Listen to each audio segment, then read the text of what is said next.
আমার এক বান্ধবী তার বয়ফ্রেন্ডের সাথে ব্রেকআপ হয়ে যাওয়ার পরে বাসায় আসছে। আসার পরে বলতেছে আমি মইরা যাবো, আমি বাঁচবো না, হ্যান করবো ত্যান করবো, তার ওই ওর প্রয়োজন, তার সাথে ওর দেখা করতে হবে, হ্যান করবো। আমি তুই পাগল হইছস, ছেড়ে গেছে যাক, কত আছে। সে বলতেছে না আমার ওর পরেই লাগবে, আমি ওর ছাড়া বাঁচবো না, হ্যান লাগবো তা। আমি তোর তো ওরে লাগবো, কারণ কি কি হয়েছে? সে আমার বলতেছে আমার বান্ধবীর কাছে 90,000 টাকা নিছে ওই ছেলে।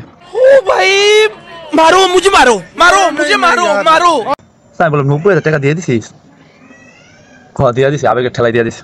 অন ব্রেকআপ হয়ে গেছে, ওর টাকার জন্য কাঁদতেছে, তার ভালোবাসার মানুষের জন্য না। তার ভালোবাসার মানুষ চলে যাক, কিন্তু ওর সাথে আবার গিয়া টাকাটা কিভাবে কৌশলে আনিয়া তারপরে বিদায় বাংলাদেশ। তো এটা থেকে কি শিখলেন? যদি কোনো মেয়ের সাথে রিলেশন করেন, টাকা দান নিয়ে রাখবেন বেশি করে, 50, 60, 70,000 টাকা দান নিয়ে রাখবেন মেয়ের কাছ থেকে। তাহলে মনে করবেন জীবনেও আপনার ছেড়ে দায়িত্ব, আপনার ছেড়ে দায়িত্বই না, আপনি যেটা কইবেন সেটাই শুনবো। अब क्या देखना पड़ रहा है? अच्छा है मैं अंधा हूँ। যা করতে কইবেন সেটাই করবো, এরকম 60, 70, 80,000 টাকা দান নিয়ে রাখবেন।